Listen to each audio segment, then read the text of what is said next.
Tomando en cuenta lo que es la parte de la victimización, estos son datos procedentes también de esta encuesta del año 2006, en donde un 25% de los hogares reportó haber sido víctima de algún delito. Y aquí es importante decir que las encuestas de victimización es una herramienta importante tomar en cuenta por el hecho de que también las personas tienen su renuencia a no denunciar necesariamente. Entonces las encuestas de victimización nos ayudan a poder recuperar esa información que, digamos, queda en esa cifra oculta donde no queda reportada. Tenemos nuevamente, como anteriormente vimos en los datos, la parte patrimonial representa el principal hecho por el cual las personas han sido víctimas de un delito. ¿Quiénes son estas víctimas? Los hombres y las mujeres tienen sus diferencias y es un elemento central que nosotros también manejamos. No podemos decir que la inseguridad ciudadana afecta por igual a hombres y mujeres. En cuanto a los hombres, principalmente han sido víctimas en lo que es la parte patrimonial y física, aunque aquí también no es exento que las mujeres también hayan sido víctimas en aspectos físicos, pero las mujeres fueron principalmente en lo que es la parte emocional y sexual. En cuanto a lo que son las características de las personas, se ubican principalmente entre los 25 y los 34 años. Aquí tenemos una lámina que nos refleja un poco aquel mito que decía ocurre solo en espacios públicos y entre desconocidos. Por ejemplo, en los espacios públicos también vemos cómo la tasa de homicidios, y volviendo nuevamente a lo que es la diferencia entre hombres y mujeres, es principalmente en hombres, en donde sucede este delito, y en los espacios privados vemos una comparación que se hizo con respecto a la ley de violencia doméstica contra los delitos contra la propiedad atendidos por el Ministerio de Seguridad, en donde el porcentaje refleja que la atención por delitos contra violencia doméstica fue mayor en comparación a los delitos patrimoniales por este hecho. En cuanto a los perpetradores de la violencia, que aquí nuevamente retomamos uno de los mitos, son los otros, son la gente que viene de afuera los que cuestionan esto. Vemos que tomando como referencia las personas condenadas por los tribunales penales en Costa Rica, un 90% de estos son hombres. Igualmente también el hecho de que un 90% eran costarricenses, derivando un mito que se decía, bueno, la mayoría de los que están cometiendo estos delitos son extranjeros. En cuanto a elementos de segurabilidad, aquí entendemos nuevamente aquella capacidad que sienten las personas para poder contender contra estas amenazas, ya sea de aspectos propiamente personales como también a nivel institucional, que se los brinde. Aquí tenemos una comparación de lo que es la confianza en las instituciones del año 2004 y 2006, en donde vemos cómo las instituciones que generan mayor confianza en la población son, por ejemplo, las instituciones educativas, importante lo que es el INAMU, que es el Instituto Nacional de la Mujer, y las delegaciones de las mujeres, pero es también resaltable el hecho, por ejemplo, como algunas instituciones vinculadas con lo que es la protección de los servicios de seguridad presentan bajos niveles de confianza, incluso lo que es la fuerza pública más bien presenta confianza de índole negativas, que si lo comparamos con lo que es el año 2004, es un importante decrecimiento que ha habido en este tema. ¿A qué se debe esta desconfianza que se ha presentado en la fuerza pública? Ante la pregunta de si es responsable la fuerza pública sobre el problema, cerca de un 80% le aludía a alguna responsabilidad. Llámese de tipo, ya sea que fuera mucha, alguna o poca.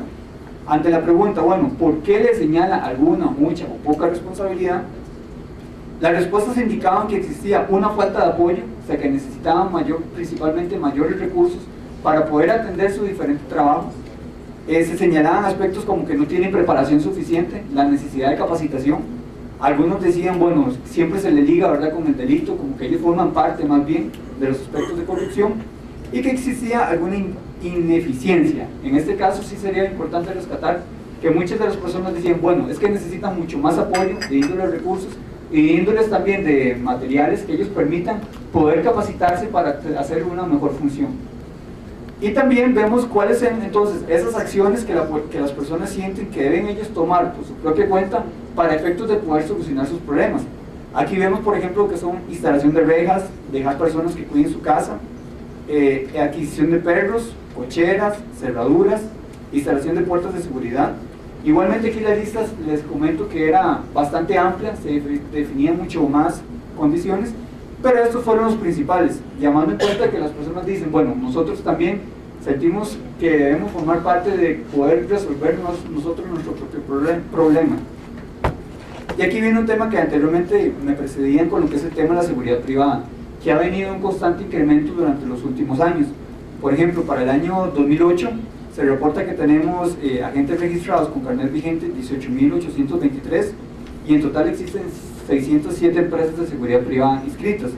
Es importante decir que ha existido un significativo crecimiento en este sentido y que si comparamos la cantidad de agentes de índole privado con respecto a los oficiales de seguridad pública, los agentes de índole privado superan en 8.000 personas aproximadamente a los de la seguridad pública.